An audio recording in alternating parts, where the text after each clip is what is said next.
Hello everyone, I know you watch this video to accompany you to sleep. So if you like this video, don't forget to like, comment, and subscribe. Also, don't forget to tell me where you are from and what time you watched this video. Let's jump straight into the story. Story 1. Case we are discussing today occurred in 2013 in Taiwan and was a murder that shocked the nation. A university student tried everything she could to win back her lover's heart. But on the path where she couldn't regain that love, she spared no expense on hiring spiritual healers to perform rituals. Then, she mysteriously disappeared. When the police found her, she was a lifeless body abandoned in the wilderness. So, who is the culprit in this case? Let's go back to May 9th. When the Xinjiang District Police Department in Zim City, Taiwan received a missing person report. The missing person was a 26-year-old woman named Daisy Chin. Normally, besides working during the day, she also attended night classes at Fujian Catholic University, one of Taiwan's top 4 universities. It was because Chin hadn't attended school for over 10 days that the university reached out to her family. This raised an important question. Why did it take more than 10 days for her family to file a police report? After some investigation, it was discovered that the report was made by one of Chen's relatives. Orphaned at a young age, Chen was raised by her paternal grandparents and had an older brother.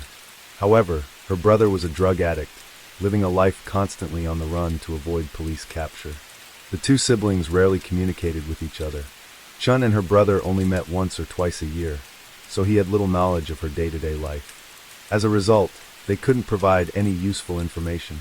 When the police visited the Foreign Languages Department at Fujian Catholic University, where Chen studied, her classmates said she usually kept to herself, and no one ever saw her with any friends. So where could she have gone?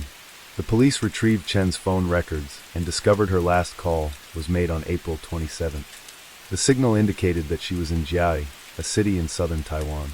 Jiai is over 620 miles from her usual residence in Zim City, which is more than half the length of Taiwan. Why did she go there? This could be related to her disappearance. The police continued to investigate based on her phone records. On April 27th, she had called 2 unknown numbers. After investigating, they found both numbers were unregistered temporary numbers, and no one answered when they called back. In the days leading up to this, had been in frequent contact with one phone number. The owner of this number was named Wenjin.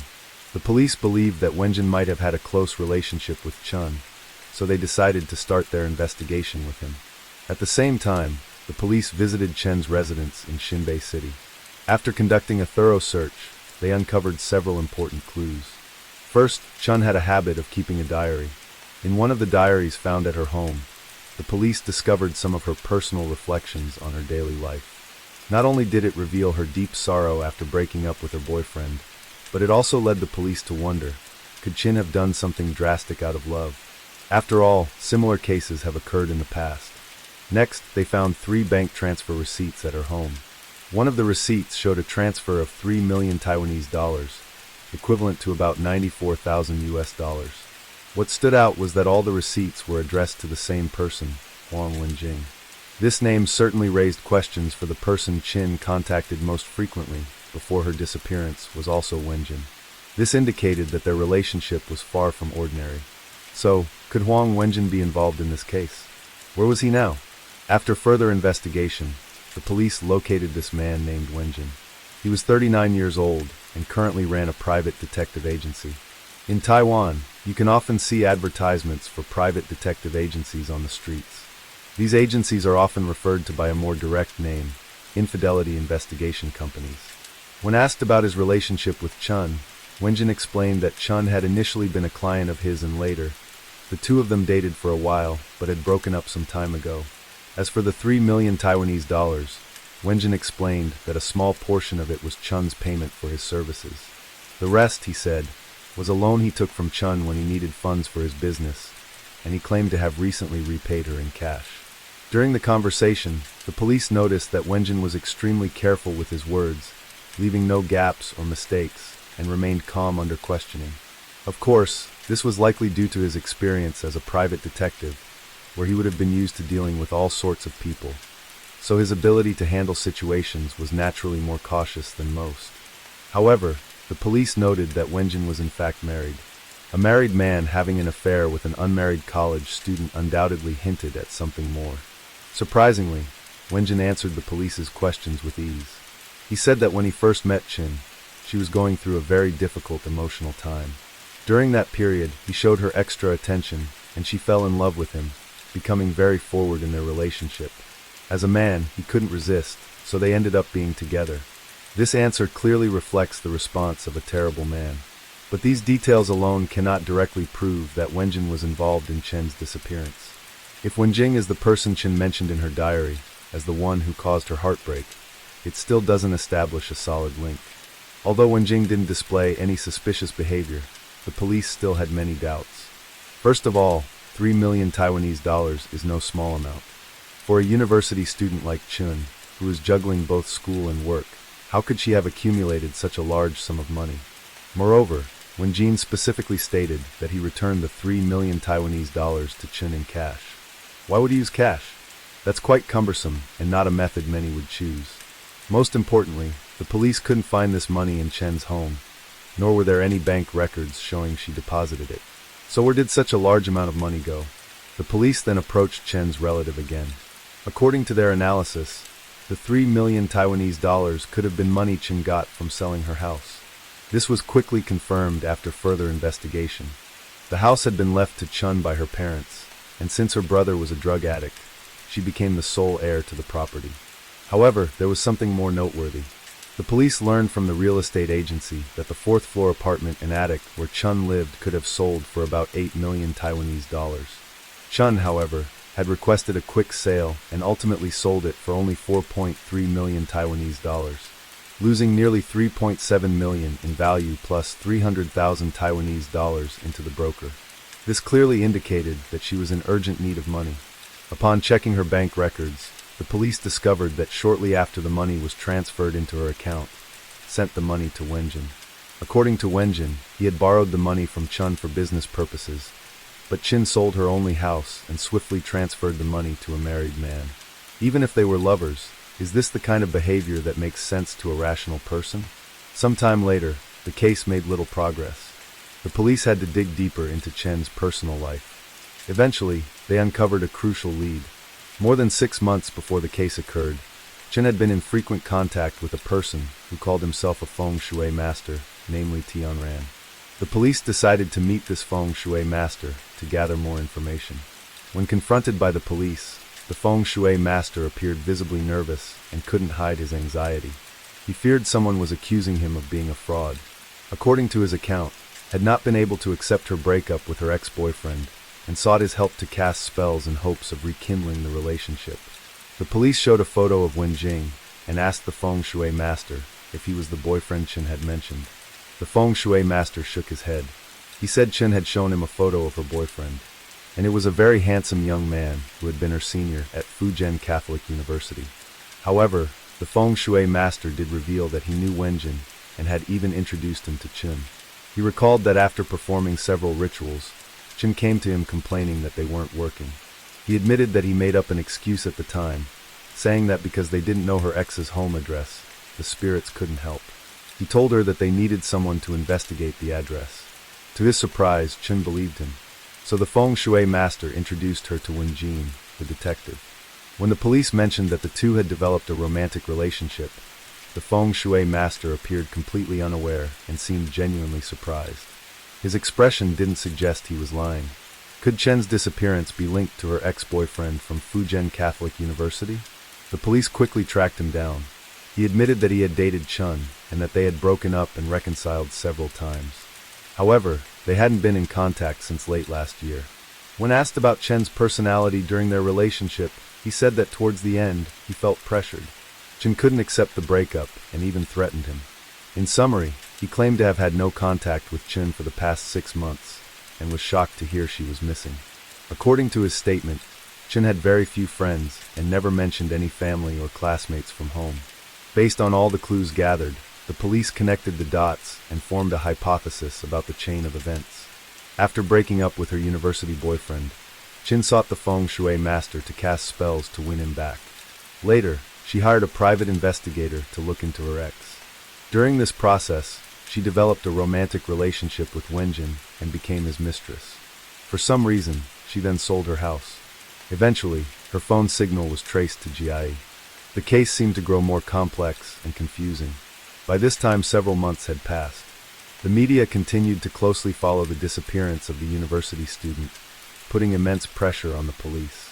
According to patterns from similar past cases, the possibility that Chun had met with an accident was quite high. But neither in Xinbiai City nor Jie was there any trace of Chun. No one had reported discovering any bodies. In fact, the police still had lingering doubts about the appearance of Chun's phone signal in Jie. They wondered if Chun had actually gone to Jie or if her phone had been stolen. It wasn't until the police gained access to Chen's email account using technical methods and found a ticket confirmation that the case saw a significant breakthrough. Chun had purchased a one-way ticket to Jie on April 26th. After confirming this, the police concluded that they should focus their investigation on the time period after Chun arrived in Jie. According to Chen's phone records in Jie, there were 2 phone numbers with no registered information. Initially, the police thought these might be prank calls and of no investigative value. But now, they believe these 2 numbers could be the key to cracking the case. The police discovered something unusual. One of the 2 phone numbers had called Wenjin on April 26th, just one day before Chin arrived in Jie. Then, on April 27th, after the call with Chin ended, this phone number contacted another unregistered temporary number. Notably, the location of this number was in Taichung, very close to Wenjin's office. How could all of this be mere coincidence? Upon further review, Wenjin was indeed in Taichung during those 2 days. So, who was the person calling him? The police hypothesized that this individual had likely met with Wenjin. If the number was a temporary one, the person surely had another regular phone number. To verify this, the police broadened their search. They found that on April 27th at the Jie high-speed rail station, a total of 21 mobile phone signals had been detected, which had also been present in Taichung before and after that day. This significantly narrowed the scope. The police began investigating each person one by one. Their breakthrough came when a man named Su became a prime suspect. In Su's previous call logs, the police found that he had contacted Wenjin multiple times. The police quickly tracked down Su, who was a bus driver for a company in Taichung.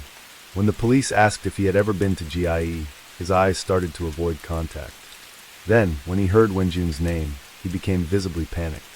Before the police could press for more details, he confessed everything. Su admitted that he drove a bus on 3-day shifts, giving him plenty of free time. Through a friend, he was introduced to Wenjun. Since private investigators often need to travel to gather evidence, and it's inconvenient for Wenjun to both take photos and drive at the same time, he hired Su, who knew the roads well, as a part-time assistant. Mr. Su realized that although this job was risky, it paid much better than driving a bus. Working with Wenjun had always gone smoothly, so the task on April 27th in Jie seemed just like the ones they had completed together before. Around 2:30 p.m. that day, following Wenjun's instructions, Mr. Su picked up Chin at the Jie high-speed rail station. After she got into the car, Mr. Su handed her a bottle of mineral water containing a sedative. At the time, his explanation was that Wenjun had given him the bottle and told him, "This is a special concoction. Make sure Chun drinks all of it." Chun, unsuspecting, drank the water, and shortly afterward she fell asleep. Mr. Su then drove from Jie to Taichung. According to his account, he followed GPS directions and stopped near an orchard on Xiangshun 2 Road, Taichung. The area had very little traffic and no street cameras. Wenjun met him there and carried Chun to the back seat of his own car. As for what happened after that, Mr. Su claimed, "I don't know. I didn't ask any more questions." Thanks to Mr. Su's confession, the case took a critical turn. It became clear that Wenjun had planned to kidnap Chin. The police tracked down the car Wenjun usually drove. As expected, the car was spotless, with very little dirt and no hair. Blood, fibers, or tools that could be linked to a crime.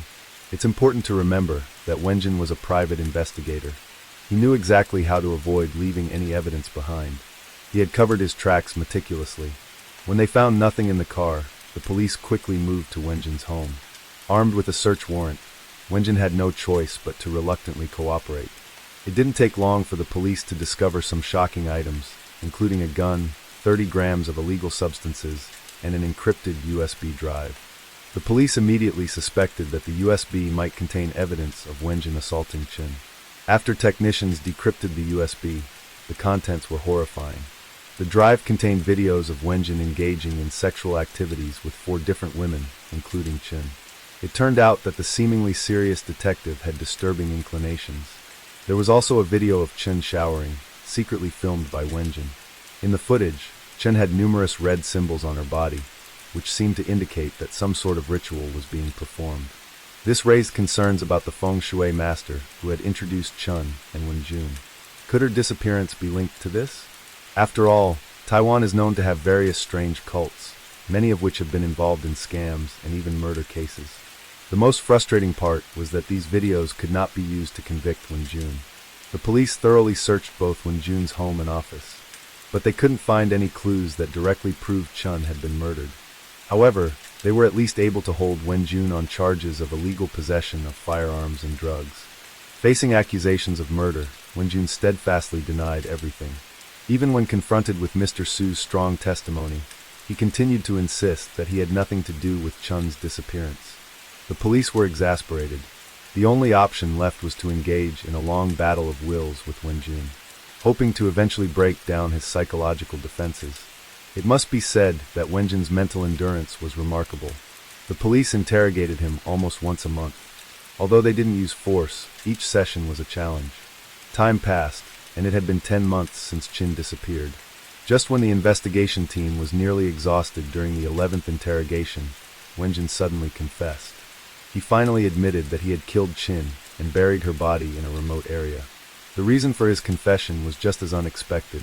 He said that he couldn't sleep soundly at night, constantly being woken up by the same nightmare. In the dream, he would see Chin standing by his bed, violently shaking it.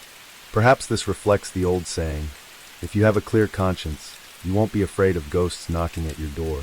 His confession certainly brought relief to the police. Now, everyone was waiting to learn the truth. So how did Wenjun kill Chin? To explain the motive for the murder, the story starts with how Wenjun and Chin met. Introduced by the feng shui master, Chin hired Wenjun to investigate personal information about her ex-boyfriend, who was her senior at university. Initially, Wenjun pretended to help her find the ex-boyfriend's home address. After learning about her intentions and superstitious nature, he deceived her by claiming that he also knew how to perform rituals. Chin believed him and arranged to meet with him for a ritual. After a few meetings, Wenjun became attracted to Chen's appearance and developed malicious intentions. During their first ritual, Wenjun took her to a motel in Taichung. He spiked her water with sedatives and then instructed her to bathe. Once the drugs took effect, he carried the unconscious naked Chun to the bed, took strands of her hair and nails, and used red ink to draw symbols on her body. The entire process was secretly filmed by Wenjun. He not only watched it himself, but also intended to use the footage as blackmail if needed in the future. Coincidentally, a week later, Chen's ex-boyfriend reached out to her, which made Chin believe even more in Wenjun's magical abilities. However, this also caused her to fall deeper into the trap Wenjun had set. At that time, Chin had just gone through a breakup and was emotionally vulnerable. Wenjun showed her a lot of attention and actively encouraged her to move on from her past relationship. Being 13 years older than Chun, Wenjun used his advantage as a mature, experienced man to fulfill her emotional needs. Before long, he successfully seduced her. Moreover, Wenjun discovered that Chin was quite naive, and he started calculating how he could profit even more from her. What Wenjun hadn't anticipated was that Chun had truly moved on from her ex, and had fallen deeply in love with him. At one point, Wenjun casually mentioned that he needed money, and Chin immediately offered to sell her house, so she could lend him the money. Wenjun was secretly delighted.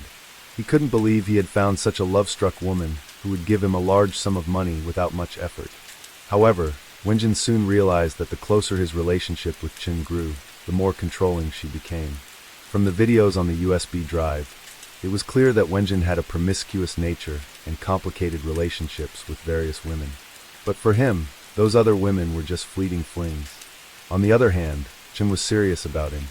She even hoped that Wenjun would divorce his wife for her and forbade him from seeing any other women besides herself. By February 2013, Wenjun used the excuse of reconciling with his family to suggest breaking up. Chun, unwilling to lose both him and the money she had given him, threatened to expose their affair to his wife. This intense pressure became unbearable for Wenjun. He figured that if Chun disappeared, not only would he be free from her constant demands, but he also wouldn't have to repay the 3 million Taiwanese dollars, around $94,000. It was, as they say, killing two birds with one stone. This malicious thought took root and began to grow. Wenjun quickly set his plan in motion. First, he arranged a trip to GIY with Chun for a few days. Set for April 27th, Chun purchased the ticket in advance and traveled to GIY high-speed rail station. On the day of the trip, Wenjun made up an excuse about urgent work preventing him from joining her, and asked Mr. Su, who frequently helped him with driving, to pick up Chun. Chun, completely unsuspecting, not only got into the car, but also drank the water Mr. Su handed her. That afternoon, Su delivered the drug Chun to Wenjun. At his residence, Wenjun used a particularly cruel method to kill Chun. He attached a gas canister with a nozzle and sprayed gas into her nose and mouth while she was unconscious for about 10 minutes, ultimately causing her death, due to oxygen deprivation to the brain. This method of murder was something even veteran investigators like Zhang Hongxue had never heard of before, which shows just how meticulous and cunning Wenjun truly was. That night, Wenjun drove with the intention of disposing of the body. At first, he chose a forested area by the roadside, but after stopping the car, he felt it wasn't secluded enough. He got back in the car and kept driving until he reached a small stream beneath an overpass on Huanjiang Road, Section 6 in Wuya District. The location was remote, with very few passers-by. Wenjun took a metal shovel from his car's trunk, found a spot, and began digging a hole. After digging, he pushed Chen's body into it. However, he suddenly had second thoughts. He realized that Chen's clothing could easily identify her, so he laboriously pulled her body out of the hole, removed her clothes, and pushed her back into the grave. He threw her clothes into the stream. Before leaving, he placed a discarded wardrobe over the burial site to further conceal it. The day after the interrogation, the police, following Wenjun's directions, went to the burial site. They exhumed the victim's remains and used a mannequin to reconstruct the crime. Wenjun kneeled at the scene, repeatedly saying, "I'm sorry." He even asked for permission to light incense for the deceased, but his request was denied. This showed that he was genuinely frightened. When the truth of the case came to light, Fujian Catholic University, where Chun had been a student, publicly expressed its condolences. Many of her former classmates also mourned her loss, commenting that Chun had been too naive and too love-struck. At the same time, the case sparked widespread outrage across Taiwan, with the public demanding severe punishment for the killer. In October 2014, the Taichung District Court finally delivered its verdict. While many believed Wenjun would undoubtedly be sentenced to death, the collective deliberation of the judges resulted in a final sentence of life imprisonment, plus a fine of 150,000 Taiwanese dollars, about $4,700. The reason given for the decision was that the method Wenjun used to kill the university student was considered relatively gentle. The judges argued that although Wenjun's actions were undeniably cruel based on the manner of the murder, they concluded that the victim likely did not experience excessive fear or pain before death, making the death penalty unnecessary. The outcome of this verdict immediately sparked a wave of protests in the courtroom. The people of Taiwan expressed extreme dissatisfaction. They argued that if the killer was spared the death penalty simply because his crime wasn't deemed brutal enough, what level of cruelty would a murder have to reach to warrant a death sentence? Would this encourage future crimes? In fact, this verdict was closely tied to the political climate at the time. 3 years before this case, in 2010, Taiwan experienced a wave of protests regarding the abolition of the death penalty. At that time, the Minister of Justice, Wang Qinfeng, appointed by leader Ma Ying-jeou, was a very unique figure. She was a staunch advocate for abolishing the death penalty. However, her stance faced opposition from 90% of the population. Many commentators publicly criticized her on television, and as a result, she faced immense pressure and was ultimately forced to resign. Over the years, this issue has continued to be a significant topic in Taiwan and has influenced the decisions of some judges. This explains the verdict in Wenjun's case. Most people felt this was incredibly unfair to the victim. Some even organized spontaneous petitions and protests. Unfortunately, none of this could change the final outcome. According to the final police report, after Chin sold her house, Wenjun swindled an additional 3.4 million Taiwanese dollars, about $107,000, from her under the pretense of starting a joint detective agency. In total, was deceived out of approximately 7.5 million Taiwanese dollars, about $236,000, by this terrible man, and she was ultimately murdered in a horrific manner. Meanwhile, when Jean was fined only $150,000 Taiwanese dollars, about $4,700, a mere fraction of the money he stole from Chin, a young woman, deeply in love, was tragically taken from this world, while her killer continues to live and breathe freely behind bars with a life sentence. This outcome has left many shaking their heads in disbelief. While mourning for Chun, many also reflected on how her family environment may have shaped her personality. Losing her parents at a young age and having a brother addicted to drugs, Chun grew up in a household devoid of love. People raised in such circumstances often develop lonely personalities or engage in extreme behaviors. This could be seen in how Daisy Chin handled her two relationships. In her attempt to win back her university boyfriend, she resorted to superstitious practices, seeking the help of a feng shui master, a highly unusual step. And had it not been for this, she would never have met Huang Wenjing. In the end, just as she emerged from one trap, she fell straight into another. From a psychological standpoint, her excessive emotional dependence was a clear sign of her need for love. Story 2. The case took place in 2015 in the city of Chifeng, Inner Mongolia Autonomous Region, China. Around 9 p.m. on March 20, 2015, the Chifeng City 110 Command Center received a distress call. A panicked woman told the dispatcher that someone was trying to shoot her. When asked who was trying to kill her, the answer left them shocked. She said it was Zhao Liping. Zhao Liping was a name everyone in Inner Mongolia's police force knew well. He was the former director of public security for Inner Mongolia. Though retired, he was still a highly respected figure in the force. How could a retired, esteemed officer commit such a crime in broad daylight? At the same time, another emergency call came in. A trembling man pleaded for help. "I'm at the right side of the Chaobai Expressway toll station in Hongshan District. A woman with snow covering her face just hijacked my car. She said someone was trying to kill her." 8 minutes after receiving the report, 2 officers from the Hongshan District Public Security Bureau arrived at the Chaobai toll station and met the man, Mr. Zhang. He detailed what had just happened. "I had just stepped out of my car at the toll station when a young woman, disheveled and covered in snow, blocked my way. She opened my car door and tearfully begged, 'Please help me. Someone just shot at me and wants to kill me.' My wife and daughter were still in the car, and we panicked. We hurried out of the car and told her to call the police. She cried, saying there wasn't enough time.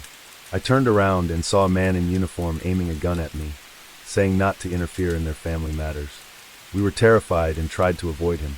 Then unexpectedly, the woman got into my white Kia and sped off. The man in uniform also drove after her. After finishing his statement, Mr. Zhang pointed in the direction the woman had driven off. Seeing the report was credible and that someone's life was in danger, the police immediately sent officers to the scene and reviewed surveillance cameras to locate the woman's car. By around 9:30 p.m., through surveillance footage, they found the white car entering the Baiha residential area in Chifeng City.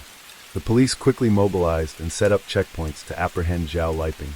That night, Zhao Liping had been driving a black Audi, chasing after the woman. When her car entered the residential area and stopped, he quickly jumped out of his Audi and shot her in the head. He then stuffed her body into the trunk and sped out of the neighborhood. The police arrived too late. The woman who had reported the crime was already dead. Who is the murdered woman, and what kind of conflict led to this horrific crime? To understand, we need to know who Zhao Liping was. Zhao Liping, former director of public security of Inner Mongolia Autonomous Region, was born in 1951 in Jiapeng County, Chaoyang City, Liaoning Province. In 1969, at the age of 18, he was sent to Dalakamian in Jilin Province as part of the Youth Volunteer Program. The following year, he became a worker at an education printing factory in Jilin, now part of Tongliao, Inner Mongolia. From July 1969 to July 1979, he was placed on Jilin's provincial payroll. Had he continued on this path, Zhao Liping might have led a quiet life. However, one event completely altered his fate, propelling him from an ordinary worker to a successful political career.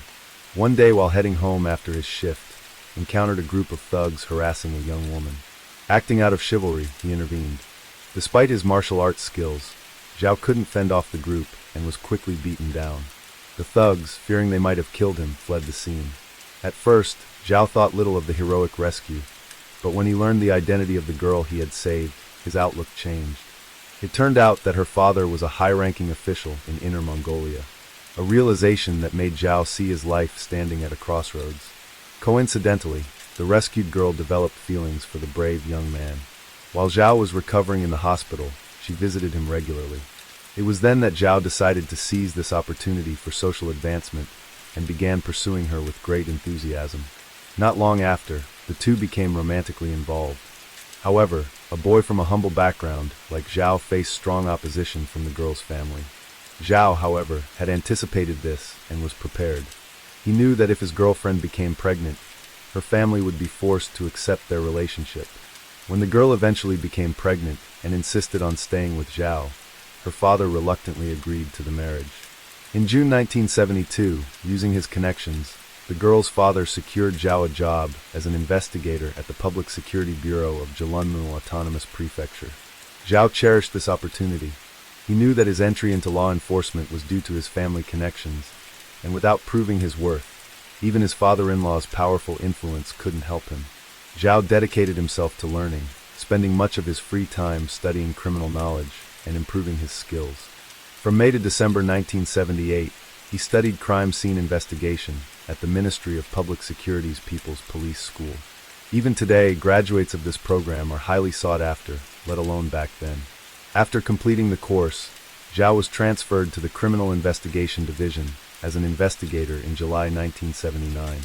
He continued to pursue his education, studying literature at Inner Mongolia Radio and Television University from September 1982 to October 1985. After graduating, he participated in a short-term political and legal training course at the Inner Mongolia Party School from October 1985 to January 1986. During this period, Zhao's career progressed rapidly. From November 1983 to December 1984, he served as Deputy Director of the Criminal Investigation Division and Director of the Secretariat of Jilanmu Autonomous Prefecture's Public Security Bureau. From December 1984 to August 1990, he was Deputy Director of the Public Security Bureau. By 1990, at the age of 39, Zhao had moved from his previous post to the Administration Office of the Public Security Bureau. Then, from October 1991 to July 1992, he served as the Chief of the Criminal Investigation Division. From July 1992 to February 1994, he was the Director of the Public Security Bureau's General Office. From February 1994 to March 2005, he became a party committee member and Deputy Director of the Public Security Bureau, promoted to bureau level in March 2000. In just 28 years, climbed from a junior investigator to a bureau chief. By March 2005, he was appointed Deputy Party Secretary and Director of Public Security. In May 2010, he was promoted again, becoming Vice Chairman of the Inner Mongolia Autonomous Region, Party Secretary and Director of Public Security. In September that same year, Zhao was promoted to Deputy Chief Superintendent, the highest rank in China's police system. From Bureau Chief to Deputy Minister in just 10 years, Zhao's career was still far from its peak. His other titles included Chairman of the Inner Mongolia Public Security Literary Federation, Standing Member of the National Public Security Literary Federation, Standing Member of the Chinese Public Literature Research Association, and Vice Chairman of the Inner Mongolia Public Literature Research Association. Zhao was also an acclaimed writer under the pen name Gao Mushongxing. In 1998, he became a member of the Chinese Writers Association. A 2000 article published in People's Police magazine praised Zhao Liping as a brave, dedicated, candid and straightforward police officer, calling his work a radiant sight in police literature, and commending him for being a prolific writer, rare in law enforcement. But how did such a successful man with a family become involved with a younger woman, leading to such a tragic outcome? Despite Zhao's meteoric rise in his career, much of it was due to his father-in-law. At home, he was always respectful and obedient to his wife. However, as his social status grew, the disparity between how he was treated at home and in public began to affect him. Men often crave admiration and the fulfillment of their desire to conquer. At this time, a young woman named Li Jiai entered his life. Born in 1988, she was 37 years younger than Zhao. The two met in 2006 when Zhao was 55, and Li was just 18. Their meeting wasn't exactly a proud moment. At the time, there was a trend in chiefing known as selling books. This wasn't about selling actual books, but was instead code for women offering themselves to wealthy men. Some young women would acquire the phone numbers of officials and businessmen, offering themselves to them. In 2006, 18-year-old Li Jiahe, with limited education and a modest family background, was drawn into this trend in search of a shortcut to a better life. That's how she crossed paths with Zhao Liping. At this point, despite Zhao's high status, he was still eager to prove himself. When Jia Yi, with her youthful beauty, approached him, Zhao felt as if he had found a new lease on life. Their relationship quickly developed, and they became lovers. Jia Yi's financial needs and Zhao's desire for admiration created a complex, fast-moving, but risky relationship. At this point, Zhao's career was on the rise, and with a young, gentle lover by his side, he felt like he was living a dream. He spoiled Jia, spending freely on her and fulfilling almost all her requests. He even used his own money to open a clothing store for her. By 2008, Jia had purchased a new apartment in the Baihe neighborhood of Qiping City. There were controversies surrounding how she managed to afford it. Some claimed that Zhao had provided the funds, while others believed it was a wedding gift for Jia's younger brother, but temporarily registered in her name. To this day, it's unclear which version is true. According to villagers in Jia's hometown, they didn't know what she did in the city, but they recalled a year when she returned driving a black car, which made them realize she had made a significant amount of money. Despite the sudden wealth of this young woman, no one knew exactly how Jia had achieved such a lifestyle. This was undoubtedly a high point for both Zhao and Jia. Zhao's career was at its peak, and Jia was living in material luxury. Their relationship, while based on a mutual exchange of benefits, seemed to be working for them. However, the good times didn't last. In November 2013, Zhao Liping retired, and the fragile balance in their relationship began to break down. Zhao was no longer able to maintain the same level of financial generosity. Noticing that her needs were no longer being met, Jia's attitude shifted as well. She stopped being as obedient, and at times even ridiculed him. This deeply hurt Zhao's pride, making him feel that his dignity was being trampled on once again. As a result, he began to distance himself from Jiayi and reduce the number of times they met. Seeing Zhao grow more distant, Jiayi realized that their relationship was coming to an end. But not wanting to walk away empty-handed, she decided to find a way to extract more from the relationship. She started to charm and coax Zhao back into coming to her home. When Zhao called, she still answered as she usually would. But this time she secretly carried a recording device, collecting evidence of Zhao's involvement in illegal activities, including bribery. At first, due to her youth and inexperience, Jia wasn't sure how to use the evidence she had gathered, so she didn't confront Zhao directly. The situation only escalated when Jia discovered that Zhao had another mistress, for whom he had even purchased a home. This revelation enraged her, prompting her to Zhao. In early 2015, Jia invited Zhao over to her place and played him the recordings she had collected. As he listened, Zhao broke out in a cold sweat, realizing the danger he was in. At the end of 2014, rumors had already circulated within the Inner Mongolia Public Security Bureau about a pending investigation into Zhao. There were reports that he had been restricted from leaving the country due to involvement in a bribery case amounting to 1.3 million yuan. With these concerns weighing on him, the threat of the recordings being exposed added an extra layer of fear, making Zhao believe he wouldn't be able to avoid prison. He realized he was facing a serious crisis that could destroy his career and life. This was the final blow for Zhao, and in desperation he sought to appease Jia. On February 25, 2015, he wrote her an IOU for 3 million yuan, promising to pay by March 8 with a 20% interest rate if he missed the deadline. However, Jia couldn't have predicted that in Zhao's experienced eyes, she was merely a small player in his game.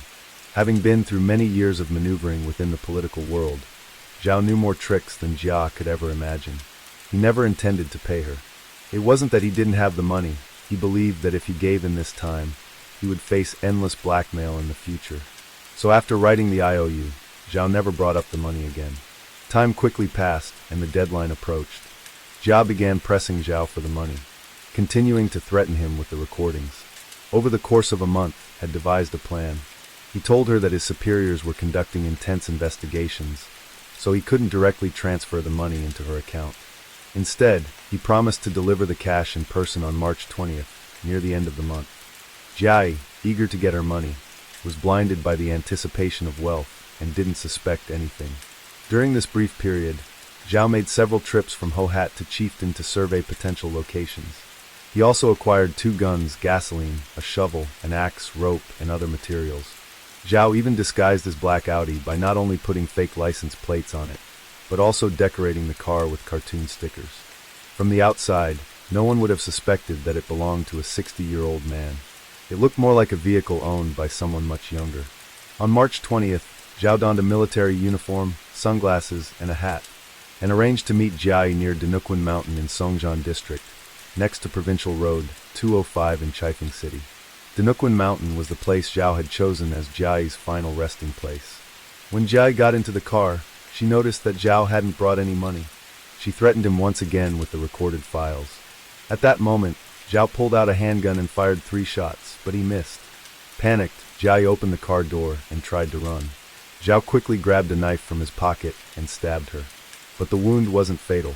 This ignited Jai's will to survive, and she kept running. Zhao jumped out of the car and chased after her. After running for about 100 meters, he caught up with Jai. By this point, Zhao had lost all control and struck her head repeatedly with the butt of his gun over a dozen times. However, forensic results later showed that Jai's skull was thicker than average, so she didn't die from the blows. Believing he had killed her, Zhao went back to the car to retrieve it and planned to drag her body away. In the meantime, Jai managed to crawl up the slope to the provincial road. When Zhao realized what was happening, he drove after her. However, the slope was too steep for the car, forcing Zhao to take a longer route. During this time, Jai stood in the middle of the road, screaming for help. At that moment, a white car carrying a family of 3 stopped. This was the scene mentioned earlier, where the driver reported the incident to the police. Upon entering the car, Jai saw a phone and immediately used it to call 110. By this point, she was in such a state of panic that she couldn't think clearly. Her survival instincts led her to drive to the one place she felt was safe, Baiha, the neighborhood where she lived. This time, when Zhao caught up with her, he was determined not to give Jai another chance at life. He pulled up in front of her and fired 2 more shots. Li Jai, only 26 years old at the time, died on the spot. Zhao then stuffed her body into the trunk and drove to Danuquan Mountain, the place he had previously scouted. He poured gasoline on her body and set it on fire before descending the mountain, disposing of the murder weapons along Provincial Road 205 and burying the 2 guns.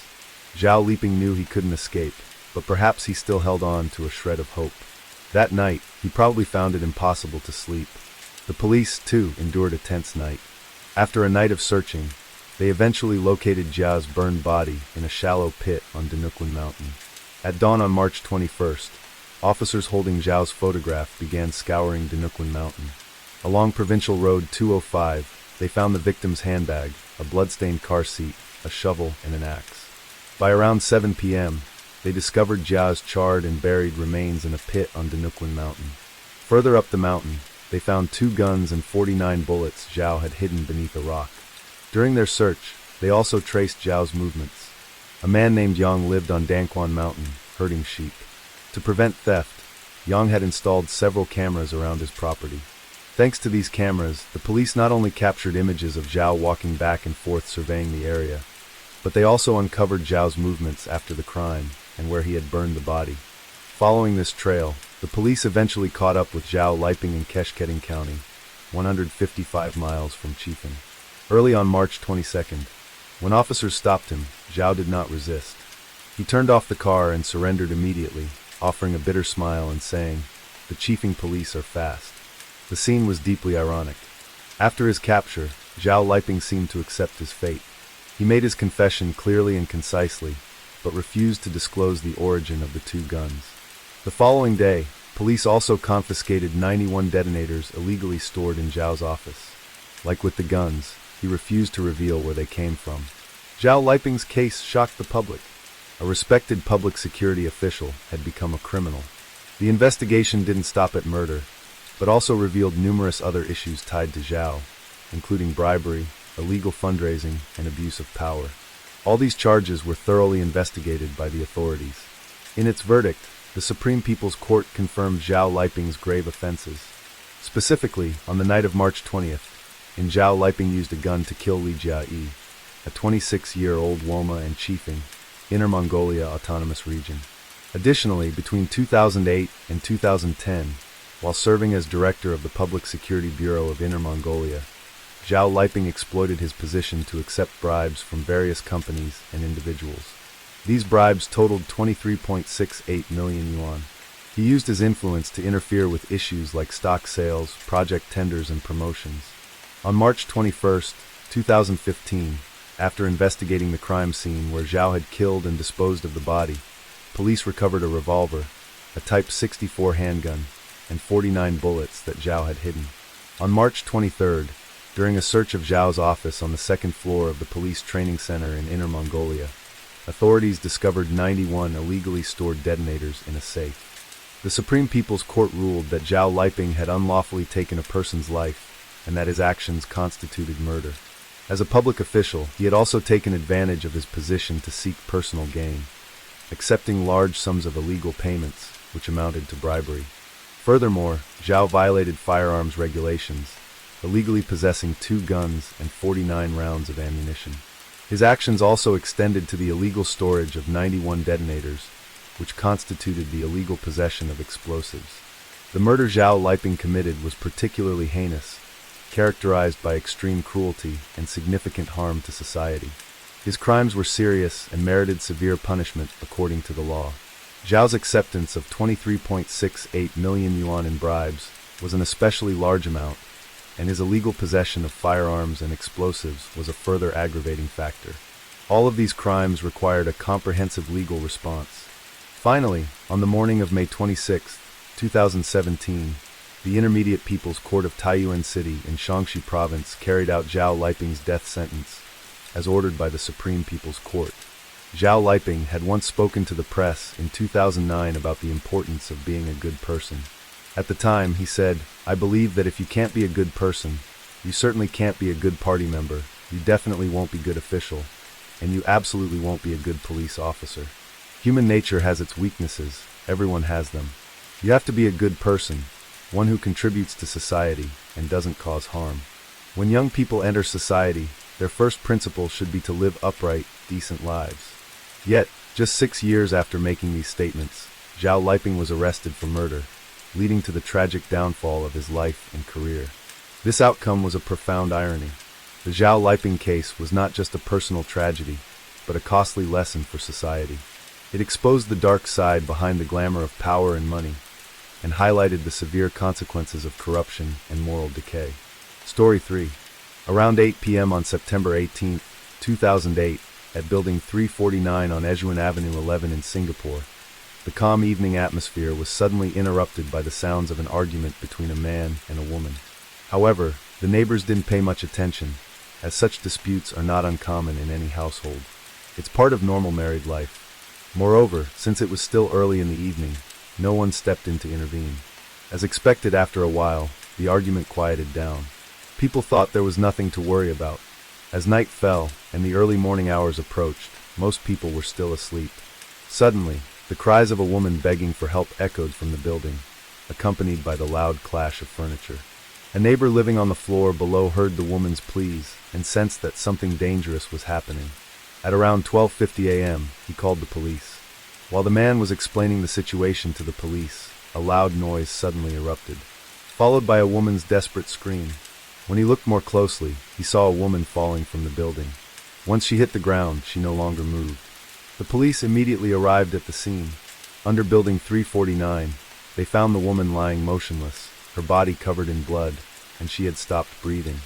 After a preliminary inspection, the police stated that the woman appeared to be around 30 years old, but they were unable to identify her at the time. Since the caller was unsure which floor the argument came from, Singapore police decided to cordon off the entire building and proceed with a step-by-step investigation. Fortunately, the building had only 12 floors, so the investigation wasn't too difficult. From the top floor down to the 7th, they found no signs of anything unusual. It wasn't until they reached the 6th floor that the police came upon a storage room where they discovered fresh blood stains. It seemed like the problem was inside. However, no matter how persistently the police knocked, there was no response from within. The door had a 2-layer design with a sturdy outer security gate, so the police had to call in the fire department for assistance. Unexpectedly, while waiting, a man opened the door from the inside. He said, "My name is Wang Jijin. While cutting some fruit, I accidentally injured my hand, and I was about to go see a doctor." The police noticed that his hand indeed had blood stains. However, the excuse of cutting fruit seemed hard to believe. To prevent any further incidents, the police asked the man to stay where he was while the fire department quickly arrived. They destroyed the security gate and entered the apartment with the blood stains. The scene inside left the police in shock. It looked like a living nightmare. Blood was everywhere. In one room, they discovered 2 women lying in pools of blood, one on the bed and another near the door. In the second room, the floor was covered with similar horrifying traces, but no one was there. As they reached the bathroom, also stained with blood, they found a girl, over 10 years old, lying on the floor. Including the woman who had fallen from the building, the police counted a total of 4 victims. This was truly a horrific case, unlike anything even the most seasoned officers had ever witnessed. Singapore, known as one of the safest countries in the world, prided itself on its very low crime rate. Now, with such a particularly serious case at hand, the police were not only shocked but also under immense pressure to solve the case successfully. Fortunately, there was a young girl in the bathroom who, despite being covered in wounds, was still breathing faintly. Without hesitation, the police rushed her to the hospital for emergency treatment. As for Wang, the man who had opened the door, he immediately became the prime suspect. He was arrested and taken in for questioning. In the initial investigation, the police learned that the 3 deceased victims, the surviving girl, and the sole suspect were all from China. As a result, the Chinese embassy in Singapore took an interest in the case and assisted the local police in their investigation. With the support of the Chinese embassy, the police quickly obtained detailed information about everyone involved. The victim found on the bed in the room was identified as Jiang Meng, 42 years old, born in 1966 in Tianjin, China. Jiang was working in the maritime industry, and her family was relatively well off. She had a daughter with her husband, but the couple later divorced due to marital conflicts. For the sake of her daughter's education, decided to leave everything behind in China and moved to Singapore because her daughter was studying there. The other victim, found on the floor, was Feng Jinyu, 17 years old Zhang's daughter. In December 2007, she and her mother had relocated to Singapore to live. Although her English wasn't very strong, Feng had made many friends there. Her classmates described her as lively and outgoing.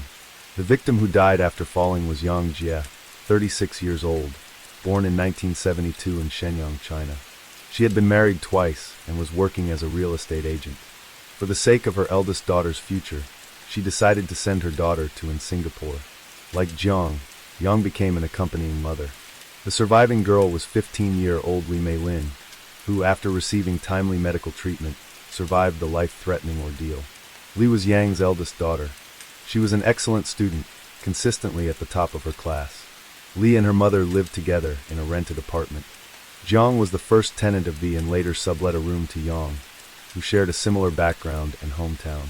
At this point, the police began investigating the only suspect in the case, a man named Wang, who was 42 years old at the time, born in 1966 in Tianjin, China.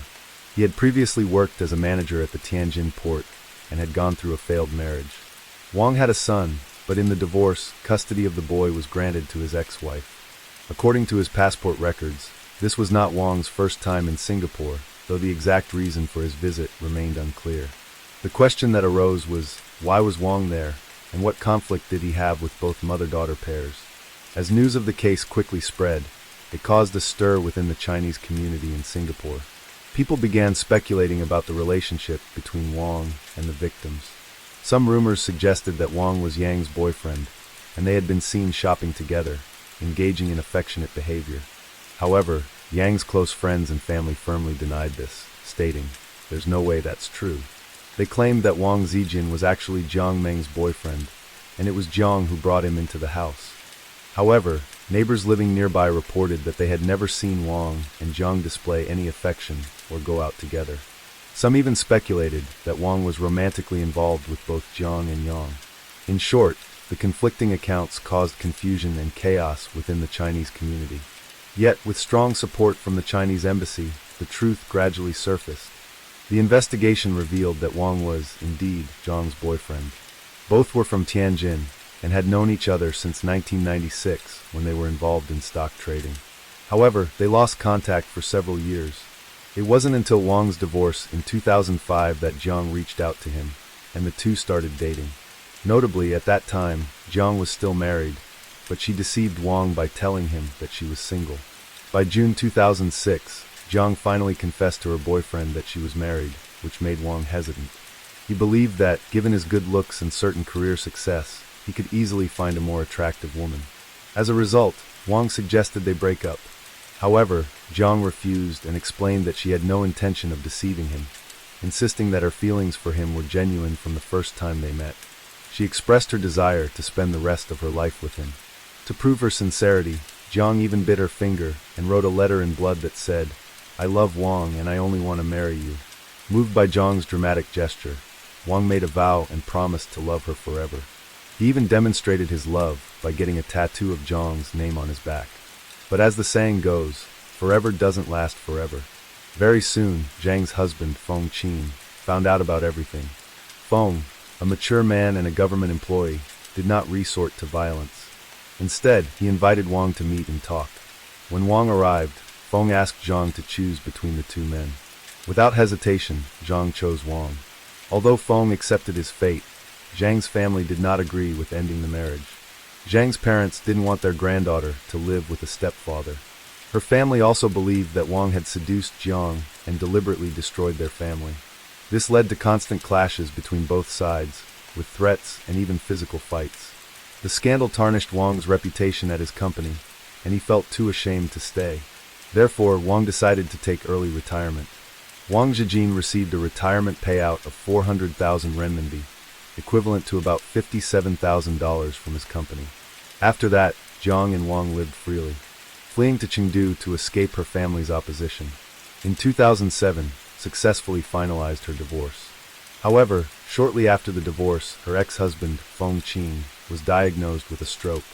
At that moment, Jiang had a change of heart and decided to move back in with Feng to help care for him. By this time, their daughter, Feng Jinyu, had grown older. Jiang felt it was important to provide a better education for her daughter, and the family's financial situation was stable enough to make that happen. So, in December 2007, she sent her daughter to study in Singapore, becoming an accompanying mother. Initially with Zhang's move abroad, her relationship with Wang came to an end. After all, with one person in the country and the other abroad, they had little chance of meeting. But in 2008, when her daughter had a school break, Zhang returned to China and reunited with Wang. The two rekindled their old relationship. Zhang hoped Wang would move to Singapore to find work, so they could be together, and ease the longing they felt for each other. Thought it would be a good opportunity to see a new and unfamiliar world, so he agreed. In July 2008, Wang traveled to Singapore for the first time. During this time, due to visa issues, he had to return to China a few times. Each time he was in Singapore, he stayed in the apartment Zhang had rented. Unfortunately, after just over 2 months of living together, tragedy struck. Inside the apartment, the police found 4 knives believed to have been used in the crime, suggesting that Wang had switched weapons during the attack. What was particularly shocking was that Wang acted as if he held deep resentment toward the victims. His attacks were incredibly brutal. Jiang was found motionless on the bed with 48 stab wounds, 6 of which were severe. Zhang's daughter, Feng, was stabbed 45 times, with 12 of the wounds proving fatal. The surviving girl, Li Meilin, was also attacked with 41 stab wounds but was lucky to survive. As for Yang, who fell from the building, her body had the fewest stab wounds, mostly concentrated on her arms. During his interrogation by the police, Wang revealed the reasons for his actions. He stated, "I always loved Yang, but she didn't treat me well. She wanted a better lifestyle, and to meet her demands, I bought her clothes, handbags, and paid for fancy dinners. Because of this, my 400,000 renminbi retirement fund was long gone." By the time Wang arrived in Singapore, he was alone and without much money. His life became more difficult, as Singapore's cost of living was very high. In July, when he first arrived in Singapore, Wong brought only 2,800 Singapore dollars, around $2,000. He had no idea that within just 4 days he would spend it all. Wong explained that finding a job in this country wasn't easy. Eventually, someone offered to help him find a job, but it required a payment of more than 10,000 Singapore dollars in fees. At this point, Wong was broke, and Jiang Meng didn't give him any money. As a result, Wong's life became increasingly difficult. He said, "During my time in Singapore, I mostly hid in the room because Jiang told me not to let anyone know about our relationship. If someone was at the house, I wasn't allowed to leave the room, especially when Fong was at home, because she harbored deep resentment toward Wong. Fong always believed that her mother's lover was the reason her mother left her father. Although Wong bought many gifts to try to make amends with her, Fong never showed any gratitude. Since there was no bathroom in the room, Wong had to relieve himself in plastic bags and newspapers. He would wait until everyone left the house to go outside and dispose of them. Even more shocking was that Jiang didn't allow Wong to wear clothes in the room, not even underwear. Every time Wong tried to put something on, Jiang would hit him. Each day, in addition to meeting Jiang's needs, Wong was responsible for cleaning the room, doing the laundry, and cooking for Jiang and her daughter. As for meals, Wong could only wait until Jiang and her daughter had finished eating, and then he would eat whatever leftovers they left behind. Jiang often insulted Wong as well, claiming that he was worthless now that he had spent all of his savings, implying he had no more use to her.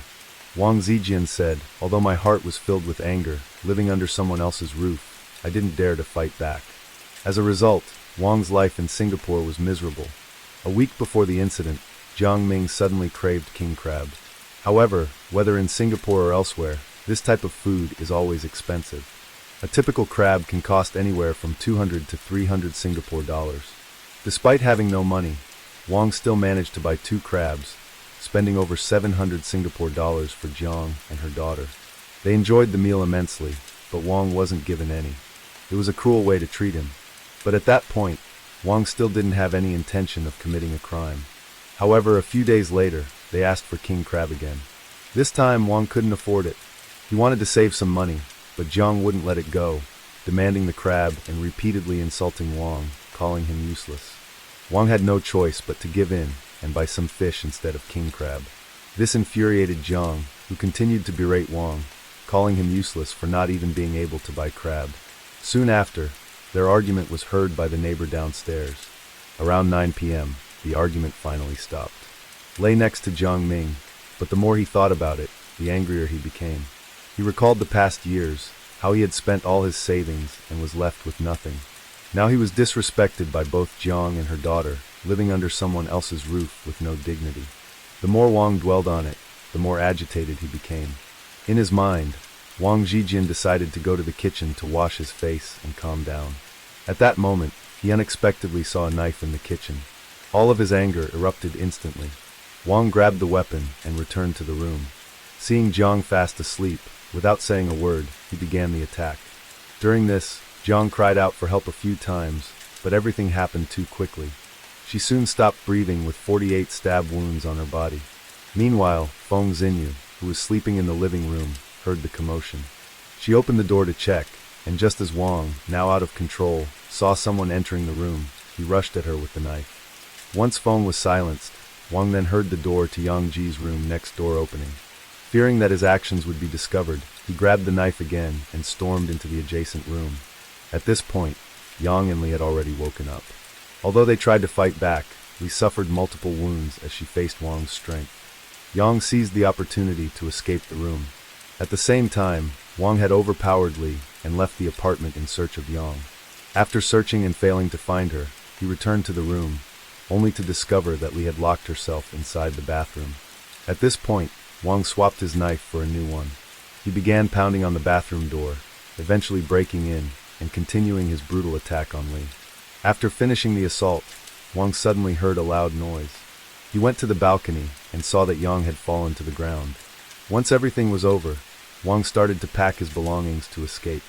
But to his surprise, the police arrived quickly and sealed off the entire building. Left with no other option, he returned to his room. It was then that Wang's bloody handprint ended up on the security door frame. After being arrested, Wang Zijian admitted that Zhang and Feng's deaths were indeed his doing. Li Meilin's survival was beyond his expectations, but Wang couldn't recall why he attacked them. He stated that at the time, his mind was completely blank, and it wasn't until after he took a shower that he realized what he had done. As for Yang, Wang adamantly denied pushing her and said, "I don't remember attacking Yang at all." However, the reality was different. The police had gathered comprehensive evidence from the apartment and concluded that Wang's account was not entirely truthful. First, Yang Jia had multiple knife wounds on her hands. Additionally, near the balcony wall, close to a bamboo pole, traces of blood were found. Tests confirmed that the blood belonged to Yang. The prosecutor in Yang's case argued that after Yang ran to the balcony, she tried to grab onto the bamboo pole to escape. However, Wang discovered her and began frantically attacking her fingers with a knife, causing her to fall from the high floor.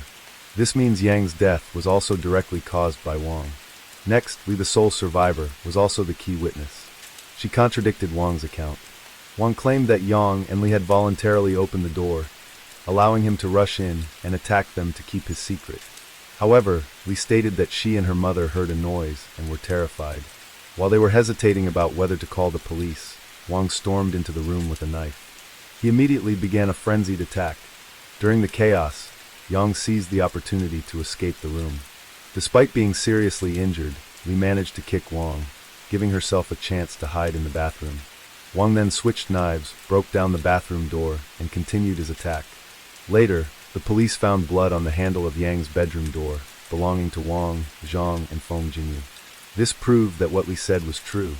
Wang had opened Yang's door himself. The police conducted DNA tests on the 4 knives they found and determined that the serrated knife was the weapon used to attack Zhang and Feng. Meanwhile, a different knife was used to attack Li and Yang. This evidence shows that after attacking Zhang and her daughter, Wang went to the kitchen to get another knife. Wang's claim that he didn't clearly remember why he attacked them was also false. Afterward, he took a shower, changed his clothes, treated his wounds, and hid the weapons while packing his belongings in preparation to flee. All of this indicates that he was fully aware of his actions. The police also discovered that Wang and Zhang's relationship had ended long before, which was evident from the tattoos on his body. In 2007, Wang had tattooed Zhang's image on his back. However, about 8 months later, they had a falling out. Wang then tattooed an image of the Grim Reaper and a venomous snake on both arms. The police believe that Wang was symbolically referring to Zhang as the snake. It's likely that Wang had harbored resentment toward Zhang for a long time, and the argument over the crab was merely the excuse that triggered his violent outburst. Finally, on November 22, 2011, after a lengthy investigation and the collection of evidence, the final trial took place at the Supreme Court of Singapore. It had been more than 3 years since the case occurred. The crime had caused a sensation both in Singapore and China, with many people forming their own opinions about Wang's guilt. Initially, everyone believed that the trial would be a formality and that the perpetrator would be quickly sentenced. However, the case took some unexpected turns. During the trial, the defense argued that Wang had killed Jiang Ming and Feng, but there were mitigating factors. The defense claimed that Wang had been under Zhang's control for a long time, especially during his humiliating life in Singapore. In addition, he had lost his job and his savings, and had suffered from constant harassment and threats from Zhang's family. As a result, experienced prolonged psychological pressure, leading to an adjustment disorder and emotional suppression. In summary, the defense argued that Wang had suffered from psychological instability and lost control of himself due to extreme anger. Furthermore, Wang Zhijian stated that he could not clearly remember the details of the crime, which was consistent with symptoms of a mental disorder. The defense's psychiatric expert cited various sources on mental disorders to support this theory. Therefore, the defense argued that Wang's case had mitigating circumstances and that he should be convicted of manslaughter, with a maximum sentence of life imprisonment or less than 10 years in prison. On November 3, 2012, for months after the prosecution submitted its evidence, the Supreme Court delivered its verdict. The judge took into account the psychological report, concluding that Wang did indeed have mitigating factors. He had committed the tragic acts while in a state of loss of control. As a result, the judge ruled that for the deaths of Zhang and her daughter, Wang was guilty of manslaughter. However, in the case of Yang Jie's death, the judge ruled that there were no mitigating factors. After Zhang and her daughter were killed, Wang had paused, changed weapons in the kitchen, and even told Li Meilin, "Don't do anything stupid." This demonstrated that he was in a clear mental state at that time. Moreover, Wang's primary targets were Zhang and Feng. After dealing with them, his anger had subsided, and he had regained his rationality. Therefore, the judge sentenced Wang to death. Notably, when the sentence was announced, Wang actually smiled. Throughout the trial, he often smiled inappropriately, which made people feel uncomfortable. Immediately after the verdict was announced, the case sparked significant debate in society. Although Wang Zhejin was sentenced to the maximum penalty, given the fact that Zhang and Feng had a combined total of 93 stab wounds on their bodies, the victims' families felt that calling such brutality manslaughter was absurd. As a result, the plaintiffs immediately filed an appeal. Surprisingly, Wang himself was also dissatisfied with the verdict and filed an appeal. On November 28, 2014, the court re-examined the case. After careful consideration, the court dismissed Wang's appeal and accepted the plaintiff's appeal. In the retrial, the judges disagreed with Wang's claim that he had lost control. Consequently, the judge overturned the previous decision and rejected the mitigating circumstances for Wang regarding the deaths of Zhang and her daughter. Instead, he was sentenced to death for the intentional murders of Zhang Meng and her daughter. This time, as the verdict was read, Wang Zhejin finally stopped smiling. Perhaps he realized that his fate was now sealed. Most people were in agreement with the final outcome and felt a sense of relief. This case was one of the worst in Singapore in the past 15 years. Although it had concluded, its impact on the Chinese community in Singapore remained strong. The case also shed light on other aspects, such as the difficult lives of mothers who accompany their children abroad for education. In their first year living in Singapore, these mothers are unable to obtain work permits. To survive, they can only take on jobs as cleaners or work in cafes, bars, and similar places. Additionally, the Chinese community in Singapore had not been well regarded even before this case, and the incident further damaged the trust people had in the Chinese population there. This led to a significant decline in job opportunities for them. Furthermore, many families who had initially planned to send their children to study in Singapore reconsidered and withdrew. Li, the sole survivor of the case, faced great difficulty in deciding whether to stay in Singapore alone to continue her education. She relied on her mother's savings and contributions from the community to cover tuition and living expenses. Although she spent a long time recovering, both the physical scars and the trauma of that night left a deep impact on her. Li Meilin's right eye was blinded by a knife wound. Despite these challenges, she managed to successfully complete her studies. Let's all wish her a brighter future. Story 4. On November 8, 2019, the Chinese film The Beneficiary had its premiere. The movie tells the story of a marriage scam centered around an insurance policy. Coincidentally, that same day, a shocking verdict was announced in a wife murder case on the island of Phuket, Thailand, that made headlines worldwide. Let's go back to 2018 and explore this case from the very beginning. The crime occurred on Phuket Island, Thailand, a place known as the country's top vacation paradise, with towering jungle-covered mountains, pristine beaches, and crystal-clear waters. In mid-October 2018, a couple from Tianjin, China, 31-year-old Zhang Yifan, and his 29-year-old wife, Zhang Ji, were discussing their travel plans. Initially, they wanted to go to the Maldives, but both sides of the family objected. The couple had a daughter who was just over a year old, and their families were concerned that the child was too young and might struggle with the long journey. They suggested that the couple go to Hainan Island, a closer destination for a relaxing vacation. However, 3 days before their scheduled departure, the young couple surprised their families by announcing that they had bought plane tickets to Phuket, Thailand, instead. Their families reluctantly accepted the change of plans. Before they left, Ji's parents gave them 10,000 yuan for travel expenses. At the time, Ji's parents couldn't have known that this would be the last time they would ever see their beloved daughter. On the evening of October 27, 2018, Yifan, his wife, and their daughter set off on their trip, all in high spirits. Early in the morning on the 29th, Ji posted on social media to let everyone know they had arrived safely, along with a picture of their daughter swimming. The caption read, "Vacation mode activated." However, the joyful vacation everyone saw through Ji's eyes was short-lived. On October 30th, Ji's father received a shocking phone call from Yifan's father, informing him that his daughter had drowned in Phuket. The call left Ji's parents utterly devastated. The following morning, October 31st, Yifan returned to Tianjin from Phuket alone with their daughter. He, along with his parents, went to Ji's parents' home.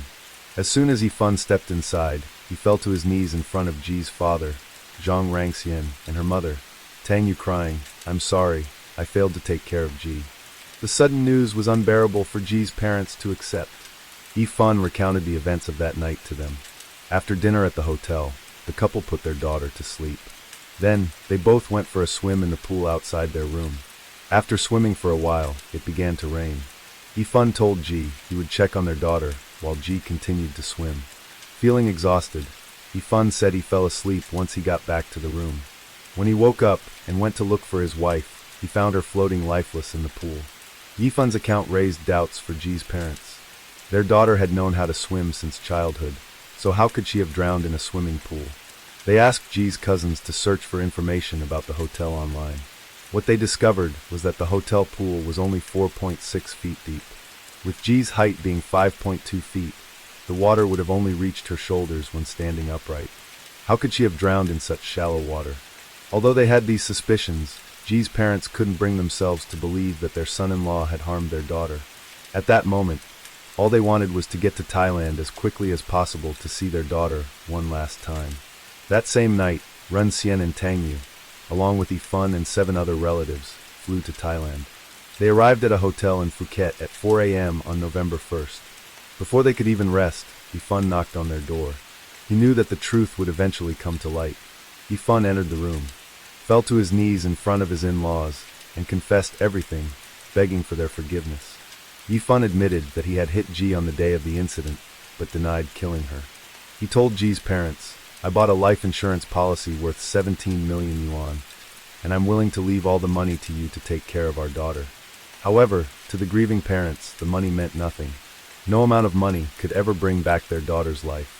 At this point, combined with Yifan's strange behavior, Ren Xian and Tang Yu couldn't help but suspect that their son-in-law was involved in their daughter's death. That night, they couldn't sleep. Finally, when morning came, Ren Xian and Tang Yu were able to see their daughter Ji's body at Patong Hospital in Phuket. With the naked eye, they could see several visible injuries on her body. According to the Thai autopsy report, Ji had multiple injuries, including bruises on both sides of her neck and a fractured 5th rib. Clearly, this was not just a simple accidental drowning. However, Ren Xian and his wife did not immediately confront their son-in-law. Instead, they suggested going to the local police station to file a complaint against the well-known Parisa Hotel for negligence. That afternoon, when the group arrived at the police station, Zhang Yifan was immediately detained for questioning. It turned out that on October 30th, the day after the incident, Thai police had already considered Yifan a suspect, but hadn't been able to arrest him because he had quickly returned to China. Now through a glass partition, Ren Xian and his wife saw Yifan shirtless, with multiple wounds visible on his right arm. In the afternoon, Yifan was taken to the hospital by the police. By evening, he was brought back to the station for further interrogation. The Thai police initially suspected that this was a murder, and that the suspect had deliberately held the victim underwater, causing her to drown. At around 3 a.m. on November 2nd, after an overnight interrogation by Thai authorities, Yifan finally confessed to killing his wife, Ji, in the hotel pool. However, the details and motive for the crime were difficult to believe. Regarding his reason for the crime, Yifan claimed, "After checking into the hotel, my wife kept expressing dissatisfaction and scratched me. So in a fit of rage, I acted." Despite the suspect's confession, Thai police began shifting their investigation toward the theory that this was a premeditated murder. That day, the police escorted Yifan to the hotel where the crime had taken place to reenact the events. The hotel was built on a cliff, backed by mountains and facing the sea, offering a high degree of privacy. Each room had its own private pool. It should have been a perfect place to enjoy a relaxing vacation. But instead, it became the location where Zhang Ji's life tragically ended. During the reenactment, a female officer played the role of Ji. The police filmed the entire process of Yifan reenacting the crime. In the video, Yifan is seen covering the female officer's mouth and pushing her underwater. After she stopped struggling, he sat on the edge of the pool for a while. Yifan admitted that at 8:50 p.m. that night, he had called the hotel reception pretending to seek help. Then on November 3rd, the police showed Ji's family the video of the reenactment. In the following days, Yifan attended hearings at the local court and remained under investigation. On November 6th, the police issued a death certificate stating the cause of Ji's death as drowning. So, what was Yifan's real motive for killing his wife? The police suspected that the case might be financially motivated, since Yifan had mentioned the 17 million yuan life insurance policy to his in-laws. With this direction in mind, on November 3rd, Ren Xian and Tang Yu asked relatives in China to locate the insurance policy to use as evidence for the Thai police. On November 4th, some of Ji's relatives, along with Yifan's family, went to the couple's home to search for the policy. They found 4 life insurance policies hidden in a wedding blanket. All 4 policies were life insurance, and they were as follows. 1. The first life insurance policy was from Fuxing Prudential, signed on June 21, 2018, with a coverage amount of 1.5 million yuan, a 30-year term, and an annual premium of 1,380 yuan. 2. The second life insurance policy was from Tongfan Global Life, purchased on September 5th, with coverage of 8 million yuan, a 20-year term, and an annual premium of 105,000 yuan. 3. The third life insurance policy was from Pacific Life, purchased on September 6th, with coverage of 1 million yuan, a 20-year term, and an annual premium of 1,350 yuan. The fourth life insurance policy was from Sunshine Life, purchased on September 22nd, with a basic coverage of 6.66 million yuan, a 20-year term, and an annual premium of 95,000 yuan. In total, these 4 life insurance policies amounted to 17.1 million yuan in coverage, with annual premiums of approximately 203,000 yuan. According to the contracts, Yifan was the purchaser of the policies, Jia was the insured, and Yifan was the sole beneficiary, with a 100% payout if anything happened to Jia. This meant that if Jia were to die, the entire insurance payout would go directly to Yifan. However, the signatures of the insured on these policies were noticeably inconsistent, with some signatures clearly forged by the purchaser. This suggested that Jia may have been completely unaware that her husband had taken out these insurance policies on her life. Along with these 4 insurance policies, there was a handwritten note suggesting that Yifan may have purchased an additional 5 life insurance policies. Similarly, he bought these policies for Jia, with a total coverage amounting to 4.5 million yuan, where Yifan was the legal beneficiary. Unlike designated beneficiaries, legal beneficiaries include the spouse, children, and parents of the insured.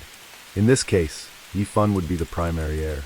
Another printed statement revealed that Yifan had also purchased 11 more life insurance policies through various online platforms from companies like Hong Kong Life, Huagi Life, Hongxin Life, and Chongqing Life, with coverage amounts ranging from 500,000 to 2 million yuan per policy.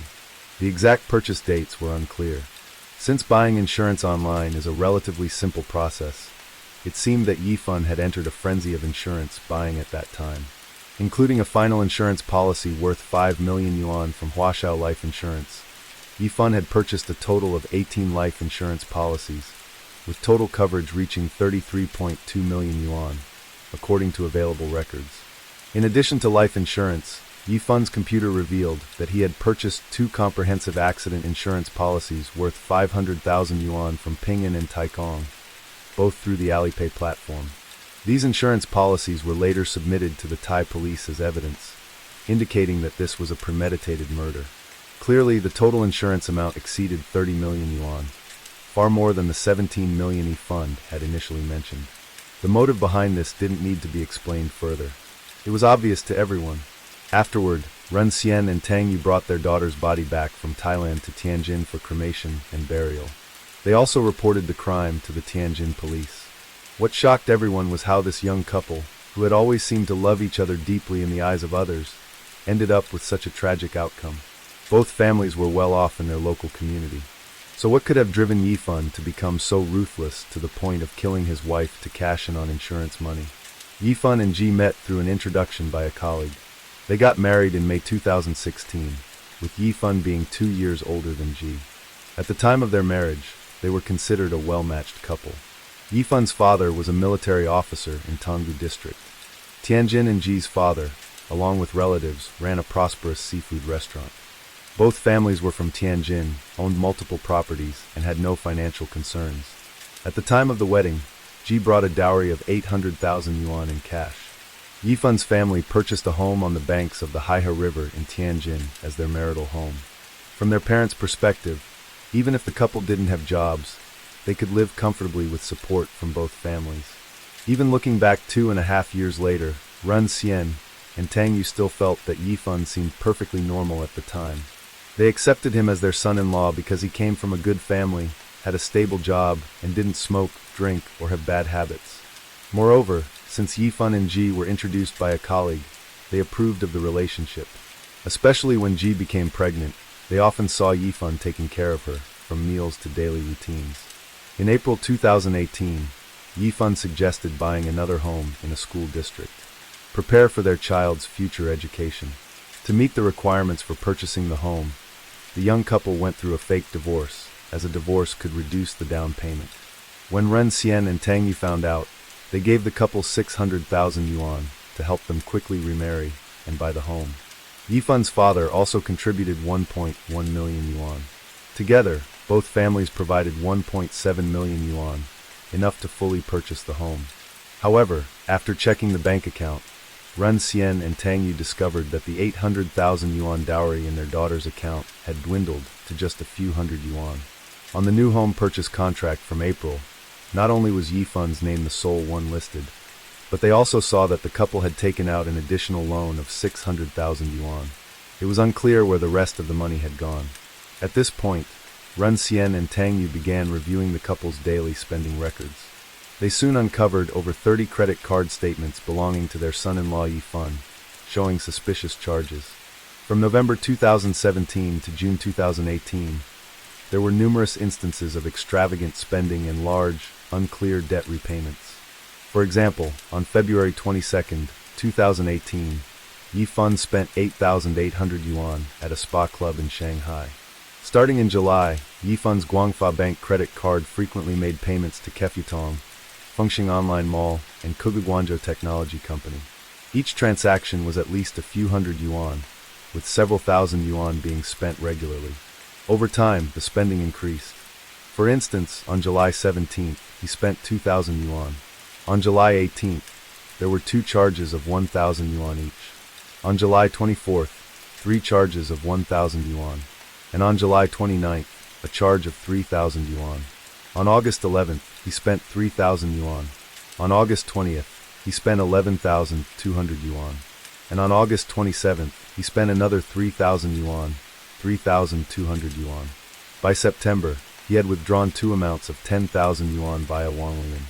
Further investigation revealed that Fengxing Online Mall and Kugu were actually the same company, involved in live streaming. In combination with the discovery of 158 gigabytes of explicit videos on Yifan's computer by Jiai's family, it became clear that Yifan had been spending large sums of money on gifts for female streamers, producing explicit content on this platform.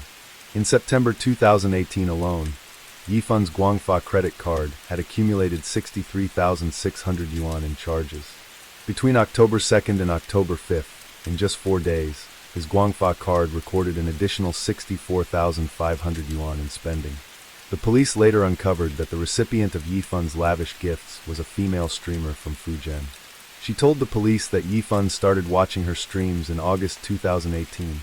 By the end of September, in just over a month, he had gifted her over 300,000 yuan and sent her several cash transfers, with the largest being 8,888 yuan in a single transaction.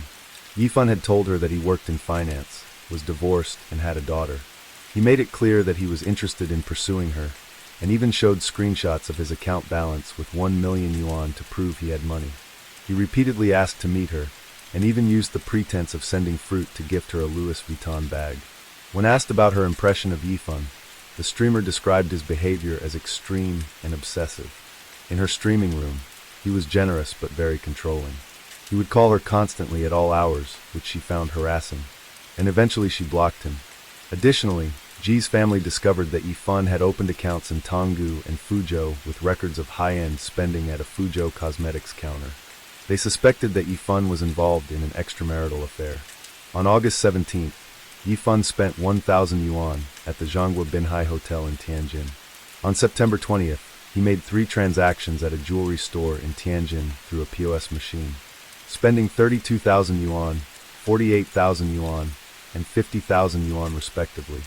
Then in October, he secretly traveled to Fuzhou, where he spent 4,200 yuan at Sephora and the Hilton Hotel, as well as 658 yuan for a car rental from Shenzhou. So, who are these expenses for?